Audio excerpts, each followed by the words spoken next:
Salut la Dream Team. Aujourd'hui on est à Disneyland Paris Pour Halloween. Et ça a été assez spécial notre arrivée. Puisqu'il y a énormément de monde. Il y en a plus qu'en septembre et déjà on se plaignait à ce moment-là, mais c'est encore pire. Ouais, c'est pire que le premier jour de la rentrée. On a mis 1 heure avant de rentrer au parc. Donc c'était assez désagréable. Mais ça en valait la peine parce que c'est vraiment très bien décoré. C'est la première fois qu'on fait Halloween. Tous les ans on fait Noël, on fait toutes les festivités mais on fait jamais Halloween.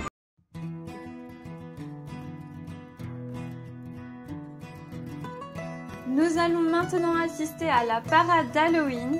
Et pour ceux et celles qui ne la connaissent pas, eh bien le principe est exactement le même que pour le festival du Roi Lion ou bien encore celui du festival Princesse Pirate. Dans un premier temps, vous avez les chars qui vont défiler dans les rues soit de Main Street ou soit celles qui mènent vers Fantasyland.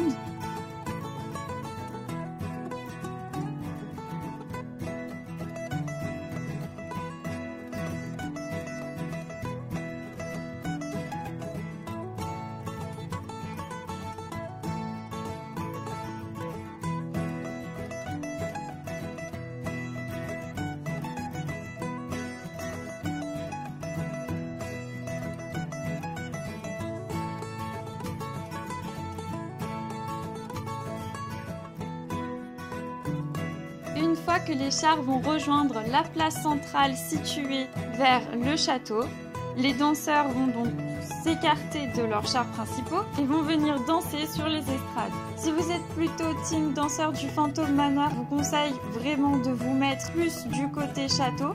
Et pour ceux qui sont team plutôt champêtre, il est plus intéressant pour vous de vous mettre devant la rue principale qui est Main Street.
Et donc là on a vu la parade, elle est magnifique, les chars sont splendides et super bien travaillés. Par rapport au Roi Lion, on a 5 chars et ils sont beaucoup plus travaillés que ce qu'on a pu voir cet été.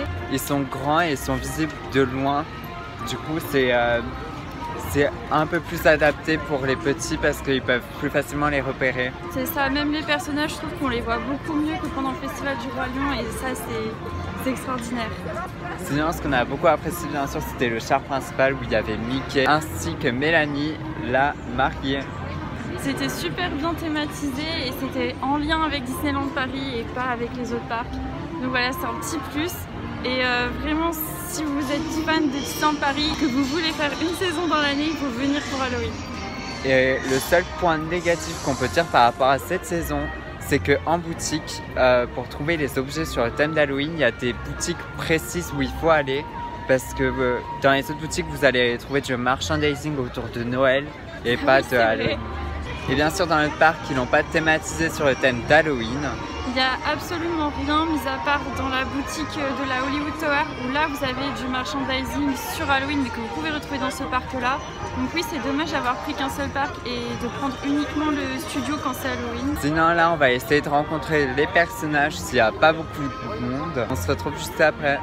Après 2h30 d'attente, on a enfin pu rencontrer Stitch. Et on était vraiment hyper contents parce que même si ses habits sont un peu simples, je les trouve juste magnifique parce qu'il colle parfaitement au personnage, ainsi que sa prestation, parce que j'appelle ça une prestation vu que il arrêtait pas de faire le pitch, tout ça, et ben ça mettait vraiment dans l'ambiance du film. Certes, ça prend plus de temps pour l'attente, mais en soi c'est plus immersif. Et en plus à la fin on a eu le droit à des sachets de bonbons Haribo, du coup on était super contents. Et là on va regarder le spectacle Attention méchant.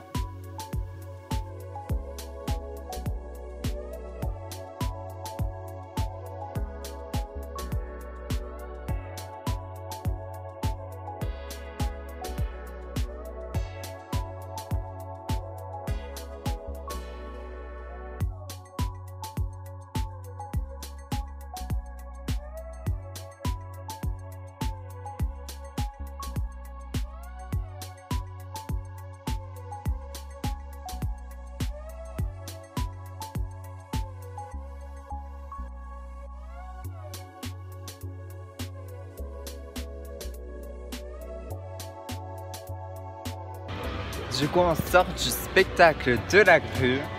Parce que en fait, on n'a pas eu de chance aujourd'hui, mais les lycéens de Paris ont décidé de filmer l'intégralité de leur spectacle, donc la parade et aussi le spectacle qu'il y avait devant le château. Et malheureusement, on était côté grue. Donc, Et même le côté qui n'était pas grue était un côté grue vu qu'elle allait un peu de partout. Donc voilà, en haut il y avait la grue et en bas il y avait celui avec la Steadicam, donc ça mangeait un peu tout ce qu'on pouvait voir.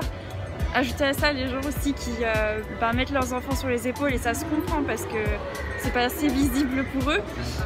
Du coup voilà, ce qu'on vous a filmé c'était pas ouf. Surtout que les photos, j'ai pas réussi à prendre une belle photo et Sarah non plus. Non, c'était vraiment dommage. Sinon la musique elle est extraordinaire, je l'adore. Oui, j'aime bien.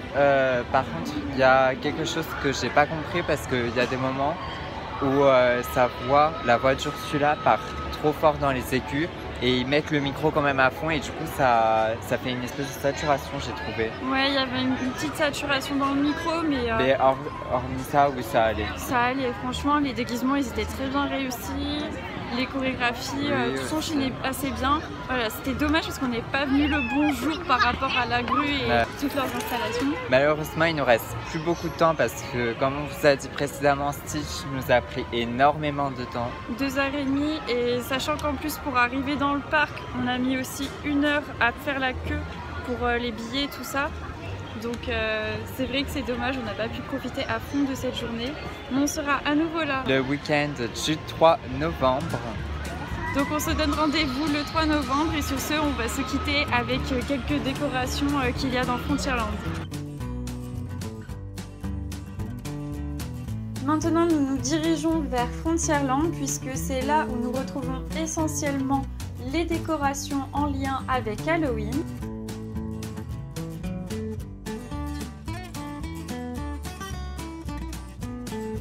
On peut séparer ce land en 2 parties puisque vous avez d'un côté le Far West et de l'autre le Mexique. Pour tout ce qui est Far West, on a surtout des petits fantômes qui sont cachés au-dessus du Lucky Nuggets.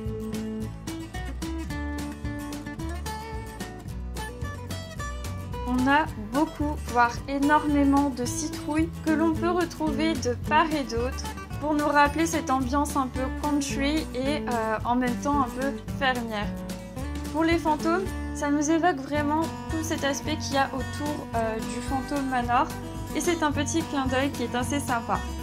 Au niveau des citrouilles, c'est pas des simples citrouilles inertes, elles ont toute une expression et sont extrêmement bien travaillées.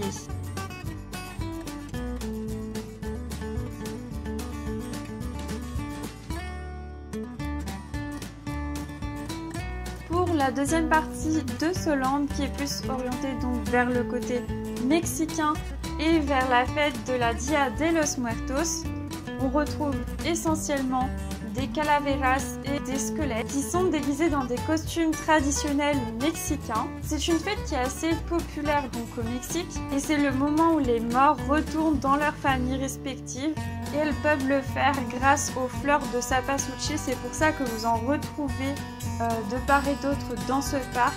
Ce sont les petites fleurs un peu orange et rouge. Les calaveras, ce sont donc des têtes de squelettes et au Mexique, elles sont faites justement pour être mangé un peu comme un dessert.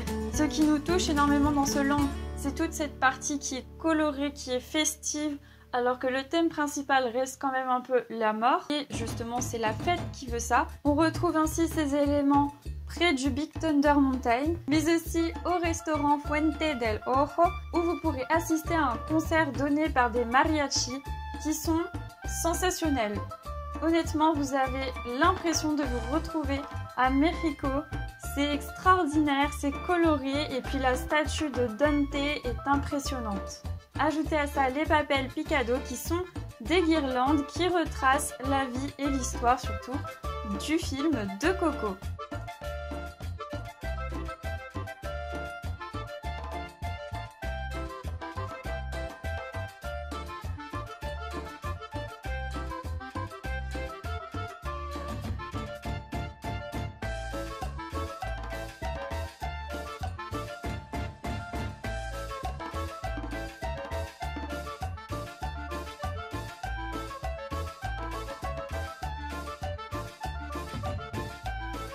Nous allons terminer ce vlog du côté de Fantasyland puisque c'est le dernier endroit où vous pourrez retrouver des décorations en lien avec le festival d'Halloween. Et là justement, nous avons cet amoncellement de ronces. À première vue, on pourrait croire que c'est juste un élément de décor qui est là pour enrichir la rencontre avec le personnage de Maléfique. Mais en fait, si on prend un tout petit peu de recul, on pourrait apercevoir la tête et le dragon de Maléfique. Dites-nous dans les commentaires si vous aussi vous avez pu relever ce petit détail qui a toute son importance. Ce vlog touche à sa fin, on espère qu'il vous aura plu. N'hésitez pas à nous suivre sur notre compte Instagram, ça nous ferait extrêmement plaisir vu qu'on y poste toujours des photos en lien avec Disneyland Paris à peu près tous les jours. Et comme vous le savez, le 2 et le 3 novembre, nous serons au Newport Bay Hotel et aussi à Disney. Et du coup, on vous invite à suivre nos stories puisqu'on va en faire beaucoup pour vous poster un peu la chambre et toutes les activités qu'on va faire durant ces 2 journées. Si on se revoit pas avant, on vous souhaite un joyeux Halloween. À très vite pour de nouvelles aventures. Ciao. Ciao.